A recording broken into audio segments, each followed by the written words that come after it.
नमः श्रीवर्धमानाय निर्धूतकलिलात्मने सालोकानां त्रिलोकानां यद्विद्यादर्पणायते श्रीमत्परमगम्भीर स्याद्वादामोगलाञ्छनम् जियात्रैलोक्यनाथस्य शासनं जिनशासनम् पंच परमेष्टि भगवान की जय। नमोकार महामंत्र की जय। वर्तमान जिन शासन नायक श्री महावीर भगवान की जय। परम पूज्य आचार्य श्री शांति सागर जी महाराज की जय। परम पूज्य आचार्य गुरुवर प्रज्ञा शमन श्री देवनंदी जी महाराज की जय। श्रीमद् जैन धर्म की जय।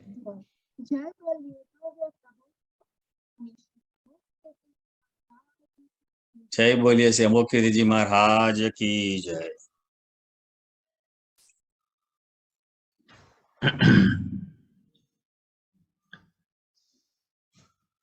धर्म स्नेही बंधुओं, मेरी आवाज आ रही है? जी गुरुदेव।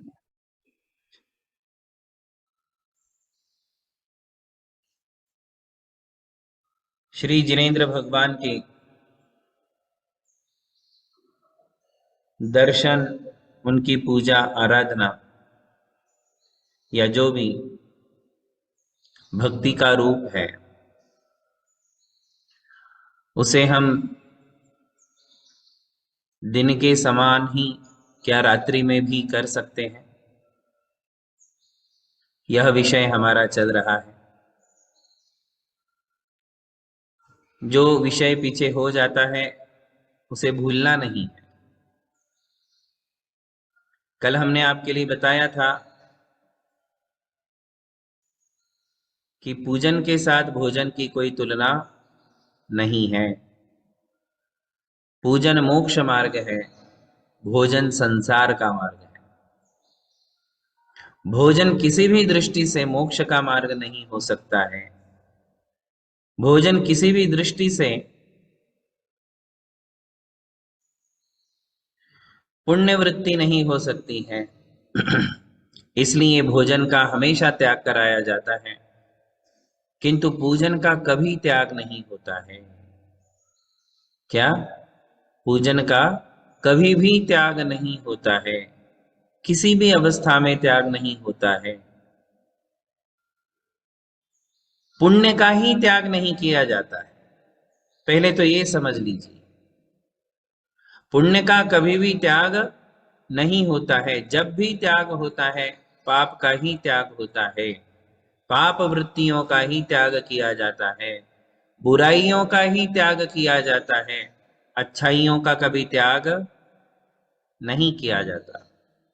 अच्छे विचारों का, अच्छे वचनों का, अच्छी क्रियाओं का हमेशा सम्मान करना चाहिए, आदर करना चाहिए और उनका आचरण करना चाहिए।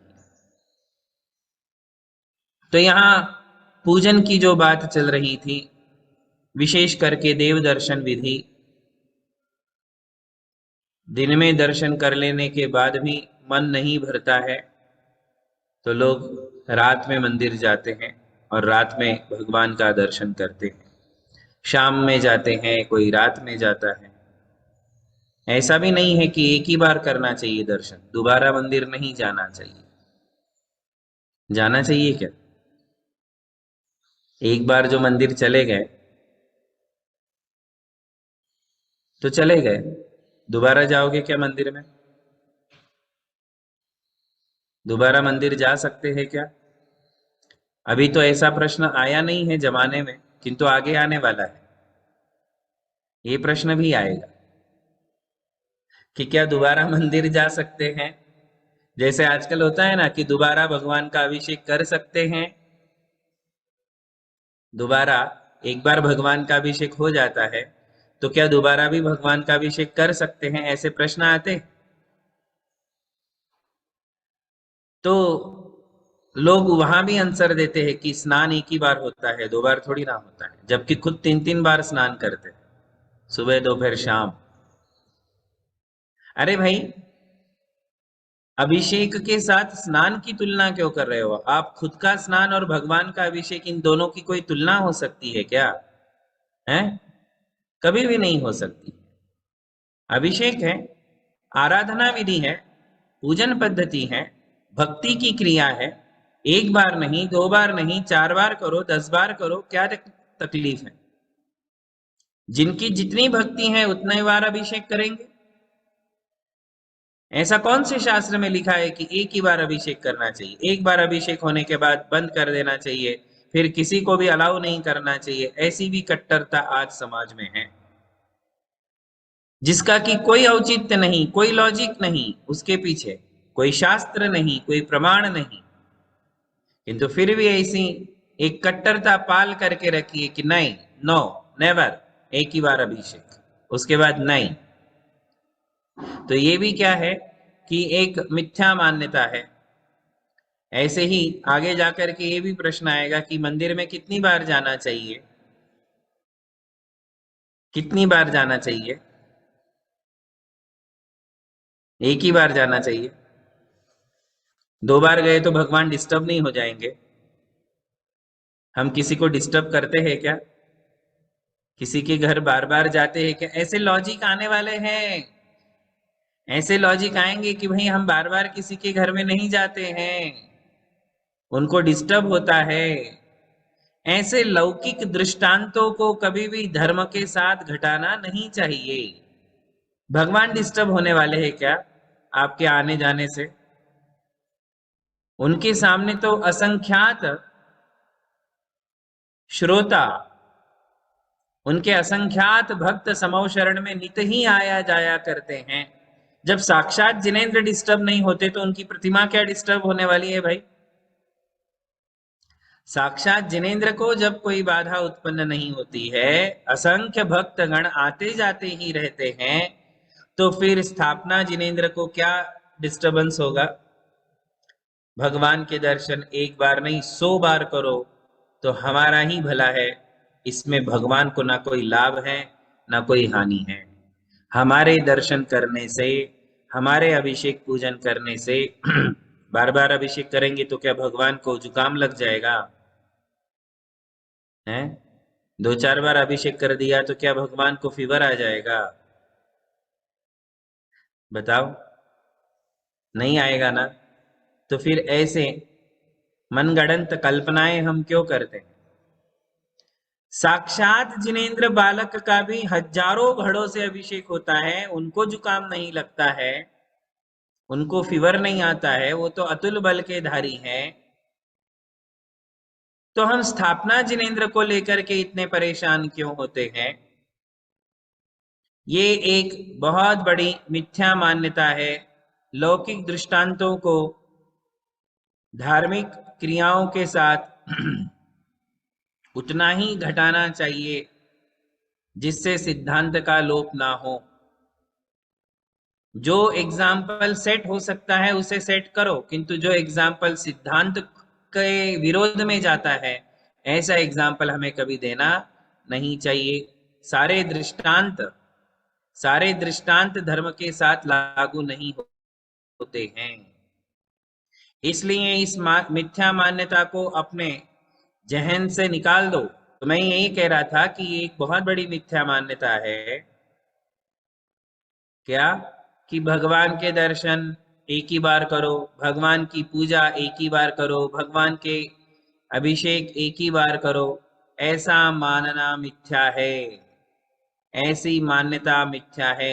ऐसा विचार कभी नहीं करना चाहिए कि भगवान के दर्शन, भगवान का अभिषेक, भगवान की पूजन, भगवान की स्तुति, भगवान की जाप, भगवान की परिक्रमा, है ना, परिक्रमा, इसके अलावा चाहिए, ऐसा कहना मिथ्यात्व है, ऐसा मानना मिथ्यात्व है। इस मिथ्या मान्यता को हमें अलग कर देना चाहिए। जितनी बार चाहो दर्शन कर सकते हैं, जितनी बार चाहो अभिषेक कर सकते हैं, जितनी बार चाहो पूजन कर सकते हैं, जब चाहो कर सकते हैं, जितनी बार चाहो कर सकते हैं। दिन में कर सकते हैं, रात में कर सकते हैं। इस बात को समझने की कोशिश करें। दिन में जिस क्रिया का आचरण पुण्य है, रात्रि में भी वह क्रिया पुण्य का ही कारण है। जो क्रिया दिन में पुण्य देने वाली है, वह क्रिया रात में पाप देती नहीं है, पाप वृत्ति नहीं हो जाती है। पुण्य की क्रिया पुण्य की ही क्रिया रहती है। इस बात को भी अच्छे से समझना है। कल हमने आपको बताया था, आज उस विषय को हम कंटिन्यू कर रहे हैं। कोई ये कहता है कि अरे भगवान को रात में आप फल कैसे चढ़ा सकते हो, भगवान रात में खाते हैं क्या? ये लो, अब ये खाने वाली बात कहां से आ गई? मैं आपके लिए कह रहा था कि यह बात कहां से आ गई कि भगवान रात में खाते हैं क्या?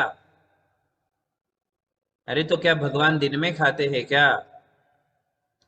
यदि आपने दिन में भगवान को फल चढ़ाया है, नैवेद्य चढ़ाया है, तो क्या हम भगवान को दिन में खिलाते हैं? हम भगवान को दिन में खिलाने का काम करते हैं? अरे पूजन करना, चढ़ाना ये बात अलग है और भोजन करना बात अलग है। भगवान को तो भोजन है ही नहीं। हम तो मुनियों के आहार दान में भी पहले पूजन करते हैं ना। जब मुनि महाराज को आहार दान देते हैं तो पहले पूजन करना होता है। पहले पूजन होती है, बाद में बाद में आहार दान होता है। तो जब मुनि महाराज की हम आहारचर्या कराते हैं तो उसमें पहले तो मुनि महाराज बैठे हैं और हम उनकी पूजा कर रहे हैं। तो पूजा करना क्या आहार कराना है? ये जो पूजन आप पहले करते हो, ये क्या मुनि महाराज को आहार दे रहे हो क्या? नहीं, पूजन अलग है, आहार अलग है। यदि पूजन करना भोजन होता तो मुनि महाराज बैठ करके भोजन करते क्या? जबकि आप जब पूजा करते हो तब मुनि महाराज बैठे रहते हैं। इसलिए इस बात को समझने की कोशिश करें कि भोजन अलग है, पूजन अलग है, दोनों का कोई मेल नहीं। किसी भी एंगल से हम भोजन और पूजन को कंपेयर नहीं कर सकते हैं। इन दोनों में कोई कंपैरिजन नहीं है। अब अगली बात, रात्रि में पूजन करने से यदि कोई ये कहे कि हिंसा होती है, देखो आगे जो बताते हैं, जैसी चर्चाएं हैं तदनुसार मैं आपके लिए समझा रहा हूं। ये कहते हैं कि रात में पूजा करने से पाप लगेगा क्योंकि हिंसा होती है। तो इस बात को आज हमें समझना है, क्या रात में पूजा कर लेने से हमें हिंसा का पाप लगता है? हिंसा का पाप लगेगा? जरा विचार करें। और ये जितने लोग ऐसा कहते हैं, वे लोग रात में 2 बजे सम्मी शिखर जी का पहाड़ चढ़ना शुरू करते हैं। क्या करते हैं? सम्मी शिखर जी का पर्वत रात में 2 बजे, 3 बजे, 4 बजे, फुल अंधेरा, अंधेरे में शिखर जी की वंदना करना शुरू करते हैं। तब पाप नहीं लगता? यदि रात में धर्म करना पाप है, रात में पूजा करना पाप है, रात में हिंसा हिंसा जो है वो नहीं होना चाहिए धर्म के नाम पर, तो फिर आप रात में वंदना क्यों करते हो? आप रात में पर्वत चढ़ना क्यों प्रारंभ करते हो? क्या उसमें पाप नहीं लगेगा? फिर तो आपको मुनि महाराज के समान, कैसा? मुनि महाराज के समान आपको भी दिन में ही वंदना करना चाहिए, दिन में ही आपको चढ़ना चाहिए पर्वत। किंतु बंधुओं, ये कॉन्सेप्ट भी बिल्कुल गलत है। इसे आज हम समझेंगे। आप सभी लोग पहले तो ये बात समझ लीजिए कि पुण्य और पाप की उत्पत्ति कहाँ होती है। पुण्य और पाप पहले कहाँ पैदा होता है? क्रियाओं में पहले आता है या विचारों में पहले आता है? बताओ। पुण्य और पाप पहले कहाँ आता है बताओ? क्रिया में आता है कि विचारों में आता है? सबसे पहले मन में आता है ना। शादी पहले मंडप में होती है कि मन में होती है? बताओ। पहले शादी मन में होती है या मंडप में होती है? मन में शुरू हो जाती है ना। शादी की तैयारी कहाँ से शुरू होती है बताओ? संरंभ जिसे कहते हैं, संकल्प जिसे कहते हैं, कहाँ से शुरू होता है? पहले मन से शुरू होता है। मन से मंडप तक। कहाँ से? मन से मंडप तक की यात्रा है।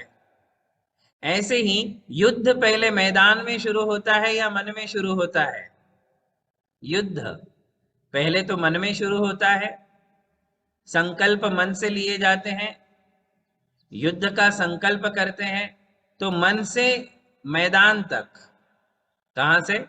मन से मैदान तक।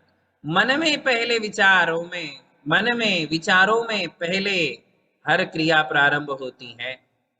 अब आप बताइए कि जब हमने पूजन करने की चर्चा या क्रिया की कि मुझे पूजन करना है, तो मन में क्या विचार आया भाई? हिंसा का विचार आया कि पूजन का विचार आया? हिंसा अलग है और पूजन अलग है ना? हिंसा अलग है और पूजन अलग है। जैसे आप सम्मेद शिखर जी का पर्वत चढ़ रहे हो, तो पर्वत 2 बजे 3 बजे चढ़ रहे हो, उस समय आपके मन में सम्मेद शिखर जी की वंदना के भाव है या जीवों को मारने के भाव है? क्या विचार है बताओ? सभी लोग विचार करो। आप सभी एजुकेटेड हो, समझदार हो, बात को बहुत जल्दी समझ जाओगे। जो बंदा, जो भक्त समय शिखर जी का पर्वत 2 बजे 3 बजे चढ़ना शुरू कर रहा है, उसके मन में समय शिखर जी की टोकों की वंदना के भाव है, उत्साह है, एक्साइटमेंट है, वंदना करने के भाव है, या मैं जीवों को मार करके जाऊंगा, ऐसे विचार आते हैं मन में? क्या विचार आते हैं? वंदना के भाव होते हैं ना। कभी आज तक लाखों लोग 2 बजे 3 बजे चढ़े होंगे, रात में अंधेरे में चढ़े होंगे। क्या उन लाखों लोगों में से किसी एक व्यक्ति में भी ऐसा विचार आया होगा कि मैं रात में जीवों को मार करके फिर ऊपर जाऊंगा? पैदल जो भी जीव मेरे मार्ग में आएंगे उन सबको रौंदते हुए मैं ऊपर जाऊंगा, ऐसे विचार आते हैं क्या बताओ? ऐसे कनिष्ठ विचार, जघन्य विचार, पापमय विचार कभी किसी के आज तक हुए? कभी नहीं। तो मन में कौन सी भावना है बताओ? मन में है भक्ति, मन में है पूजा, मन में है वंदना, मन में है अर्चना, पूजा, वंदना, नमस्कार। अंचेमी पूजेमी वंदामी नमस्सामी, है ना? मन में यही विचार है ना कि मुझे अर्चना, पूजा, वंदना और नमस्कार करना है।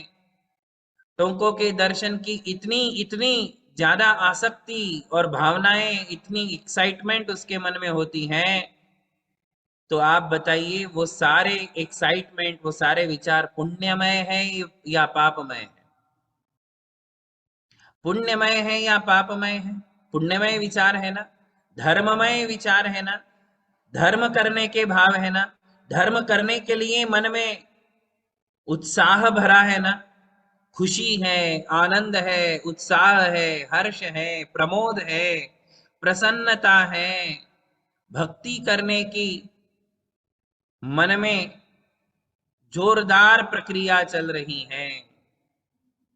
अब ये सारे के सारे पुण्यमय विचार है या पापमय विचार है? भक्ति करना, अभिषेक करना, पूजा करना, वंदना करना, नमस्कार करना, ये सब पुण्यमय विचार है या पापमय विचार है? ये तो पुण्यमय विचार है ना। तो मन में क्या पैदा हुआ था बताओ? पुण्य पैदा हुआ। मन में कौन से विचार पैदा हुए? पुण्यमय विचार पैदा हुए। ये पापमय विचार है ही नहीं। तो जब पुण्य और पाप की बात आती है तो मन में पुण्य पैदा हुआ है, तो वचनों से वो पाप कैसे हो जाएगा? शरीर से वो पाप कैसे हो जाएगा? जिसका विचार करना पुण्य है, उसकी क्रिया करना पाप कैसे? समझ रहे हो? जिसका मन करना, जिसका संकल्प करना, जिसका विचार करना पुण्य है, मुझे भगवान के दर्शन करना है, ये पुण्य है या पाप है? ये पुण्य है। जब इसका विचार करना भी पुण्य है, संकल्प करना भी पुण्य है, तो फिर दर्शन करना पाप कैसे? दर्शन करना पाप कैसे हो जाएगा? है ना? तो ध्यान रखना, हमेशा ध्यान रखना, जब भी हिंसा और अहिंसा की विवेचना होती है। अब ये बात एक प्रकार का मैं आपके लिए जो है फॉर्मूला बता रहा हूं, फॉर्मूला ये हर जगह लागू हो जाएगा। जहां जहां भी हिंसा और अहिंसा के तर्क कुतर्क दिए जाते हैं, हिंसा और अहिंसा की बात की जाती है, वहां वहां आपको यही एक फॉर्मूला यूज करना है। कौन सा फार्मूला? जहां उद्देश्यो तहां निर्देशो। ये वीर सेन स्वामी ने धवला ग्रंथ में बताया है, प्राकृत में लिखा है, जहां उद्देश्यो तहां निर्देशो। इसका अर्थ है जैसा उद्देश्य होता है वैसे ही पुण्य और पाप बंध का निर्देश दिया जाता है। क्या? ये फॉर्मूला है, अब ये यूज करना है सब जगह। ये इस एक चीज को समझ लिया तो आपको कहीं भी उलझन नहीं रहेगी। क्या है सूत्र? मन में जैसा उद्देश्य होगा वैसे ही पुण्य और पाप की विवेचना की जाएगी। मन से पूछो कि मेरा मन पुण्यमय है या पापमय है। भगवान के दर्शन करने की भावना, भगवान के अभिषेक करने की भावना, भगवान की पूजन करने की भावना, ये विचार पुण्यमय विचार है। और ये विचार पुण्यमय होने से अब ये क्रिया आप कभी भी करोगे तो पुण्य ही मिलेगा, उसमें पाप होने की तनिक भी संभावना नहीं है। उसे हम किसी भी एंगल से पाप नहीं कह सकते हैं, क्योंकि विचार पुण्यमय है, भावना उत्कृष्ट है। बताओ आप में से किसी को आज तक ऐसी भावना आई कि भगवान के दर्शन में मैं जीवों की विराधना करके दर्शन करूंगा, जीवों को मार करके दर्शन करूंगा? ऐसे किसी को मन में आता है क्या? अरे आप दिन में भी दर्शन करते हो ना, सुनो, आप दिन में भी दर्शन करते हो ना, तो आपकी देव दर्शन में भी हिंसा होती। पूछो कैसे? आप जब दिन में देव दर्शन करते हो तब भी हिंसा होती है। देखो मुनि महाराज जब दर्शन करते हैं तो पिच्छी का प्रयोग करते हैं ना, नमोस्तु करने के लिए। पिच्छी से परिमार्जन करके देख के फिर बैठ करके पंचांग नमस्कार करते हैं। आपके पास पिच्छी है क्या? बताओ, पिच्छी है? आप परिमार्जन करके बैठते हो, देखभाल करके बैठते हो, और फिर आप मंदिर आए ही वाहन से हो, गाड़ी से आए हो, है ना? मुनि महाराज तो चार डग भूमि देख करके, चार हाथ भूमि देख करके इरियापत शुद्धि के साथ विहार करके मुनि महाराज मंदिर आते हैं। आप कैसे आते हो जी? मंदिर कैसे आते हो? गाड़ी कैसे चलाते हो? जीवों को देखते हुए चलाते हो, चींटियों को बचाते हुए गाड़ी चलाते हो। बताओ।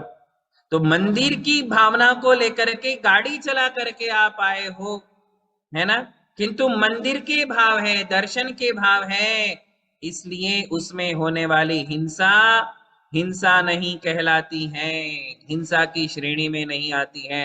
उसे हमेशा भक्ति कहा जाता है। क्या कहा जाता है? कभी भी दर्शन करो, कभी भी पूजन करो, कभी भी अभिषेक करो। मूर्खता तो देखो आप, लोग कहते हैं रात में परिक्रमा नहीं लगाना, रात में परिक्रमा लगाने से हिंसा हो जाती है, पाप लगता है। और घर से रात में गाड़ी में जाकर चल करके आए, मंदिर के लिए ही तो आए ना आप, गाड़ी से ही तो आए ना मंदिर में। आप में से कौन पैदल जाता है बताओ तो जरा मंदिर में? लगभग लगभग लोग, शहरों में रहने वाले लोग जिनके लिए मंदिर दूर हैं, सारे के सारे लोग गाड़ियों से जाते हैं। अब आप बताओ कि मंदिर तक आप गाड़ी से चले जाते हो तब आपको पाप नहीं लगता है? मंदिर के लिए ही निकले, धर्म करने के लिए ही निकले, है ना? धर्म करने के लिए ही निकले, और मंदिर में अंदर तक चले जाते हैं। देखो आप मूर्खता देखो, मंदिर में देहली है, डोर, मेन डोर से लेकर के अपने गर्भगृह तक आप जाते हो ना चल के? गर्भगृह तक चल के जाते हो कि नहीं? अरे भाई हाँ या ना, कुछ तो बोलो। मंदिर का जो मेन डोर है वहां से लेकर गर्भगृह तक आप चल के जाते हो कि नहीं? तब पाप नहीं लगता। बोलते 3 परिक्रमा नहीं लगाना, पाप लगेगा। इससे अधिक और मूर्खता की क्या निशानी हो सकती है, आप ही बताएं। कि इतना चलने से, गाड़ी में आ जाने से पाप नहीं लगा, मंदिर में चल लेने से पाप नहीं लगा, और 3 परिक्रमा में पाप हो जाएगा, घंटा बजाने में पाप लग जाएगा। ऐसा हो सकता है क्या, बताओ? यदि रात्रि में धर्म करना पाप होता तो आपका घर से मंदिर आना ही पाप है, क्योंकि रात में आप वाहन प्रयोग करके आ रहे हो मंदिर के लिए। कॉन्सेप्ट क्या है उन लोगों का पता है?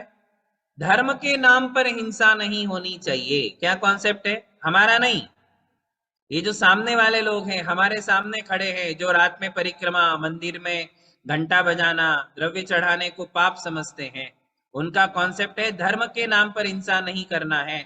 तो इसका मतलब क्या हुआ? रात में आप गाड़ी से थिएटर तक जा सकते हो, थिएटर जाओ, कोई प्रॉब्लम नहीं। थिएटर जाओ, मूवी देखने जाओ, घूमने फिरने जाओ, खाने पीने जाओ, वो चलेगा, क्योंकि वो धर्म के नाम पर नहीं है। किंतु धर्म के नाम पर, धर्म के लिए यदि आप विचार करोगे तो वहां हिंसा नहीं होनी चाहिए। बिल्कुल मिथ्या सिद्धांत आज वर्तमान में लोगों को सिखाया गया है। कितना बड़ा मिथ्यात्व है, कितना बड़ा झूठ है, कितनी गलत मान्यता है, आप ही विचार करिए।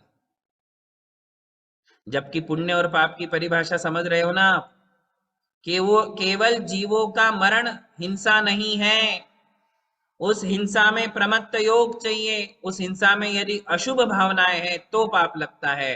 रात में थिएटर जाओगे तो पाप लगेगा, रात में घूमने फिरने जाओगे तो पाप लगेगा, रात में भोजन करने जाओगे तो पाप लगेगा, किंतु रात में मंदिर जाओगे तो 3 काल में भी पाप नहीं लगेगा, वहां पुण्य ही मिलेगा। रात में भोजन करोगे तो पाप लगेगा, किंतु रात में पूजन करोगे तो पाप नहीं लगेगा, पुण्य लगेगा। क्या लगेगा?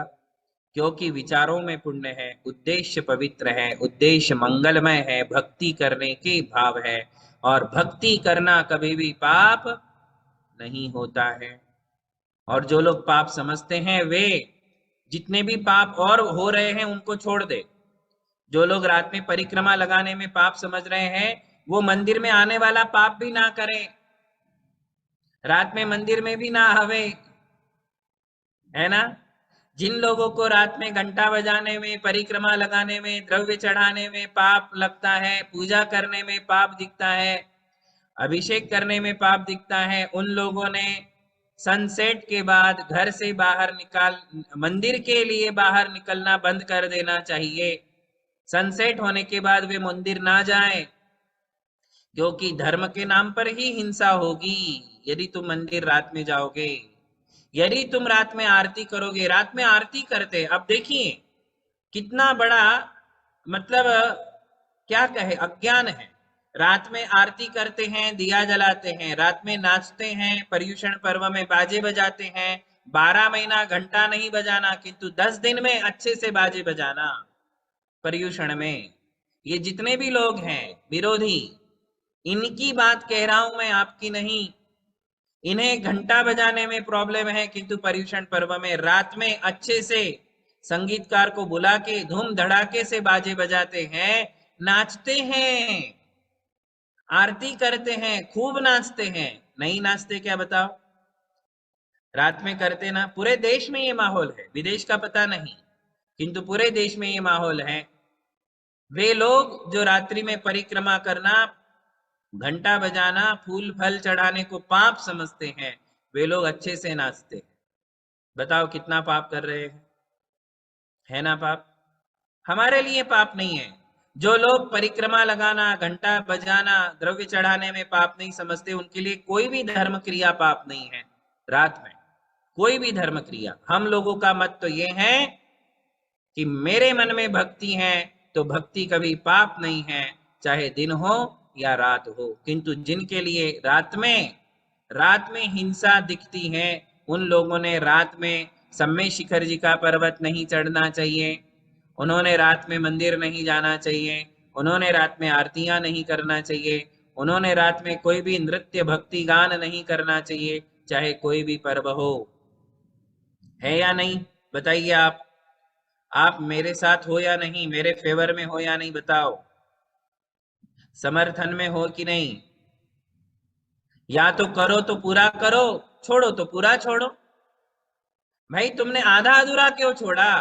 केवल परिक्रमा छोड़ दी, घंटा बजाना छोड़ दिया, द्रव्य चढ़ाना छोड़ दिया, आरती तो करते हो, नाचते भी हो पर्युषण आदि पर्व में, और मंदिर आते हो। सबसे बड़ी बात तो यह है कि रात में आप मंदिर आए ही क्यों? आपको रात में मंदिर आने से पाप लगेगा ही लगेगा, क्योंकि रात में घर से मंदिर तक आने में हिंसा होगी, है ना। धर्म स्नेही बंधुओं, जब हिंसा का संकल्प होगा तभी हिंसा का पाप लगेगा, और वो भी निष्प्रयोजन। कब? निष्प्रयोजन, जब कोई प्रयोजन नहीं, कोई लेना देना नहीं, फिर भी आपने किसी को चाटा भी मार दिया तो भी पाप लगेगा, वो हिंसा है। समझ रहे हो? यदि आपने बिन मतलब किसी को चाटा भी मारा है तो वो हिंसा है। कोई मतलब नहीं था, बस मार दिया। गाय बैल घोड़े हमारे सामने से निकलते हैं, हमने बिना मतलब उनको यदि कुछ सुई चुबाई या लाठी से मार दिया बिना मतलब, तो जरूर पाप लगेगा हिंसा का, क्योंकि कोई लेना देना नहीं था। मनोरंजन के लिए आप किसी पशु पक्षी को मारो तो जरूर पाप लगेगा। किंतु जब हम धर्म करने निकलते हैं तो धर्म करते समय यदि हिंसाएं हो भी जाती है तो वो हिंसा की गणना में नहीं आती है। वह भक्ति मुख्य है, वह हिंसा मुख्य नहीं है। समझ रहे हो ना? इस बात को कल और कंप्लीट करेंगे। कुछ शास्त्र के प्रमाण और कुछ ऐसे सिद्धांत जो हमारे आचार्यों ने दिए हैं, उसे समझ करके इस विषय को हम पूरा करेंगे। बोलिए महावीर भगवान की हे गुरु, जय बोलिए परम पूज्य मुनि श्री अमोघ कीर्ति जी महाराज महाराज की की जय। जय।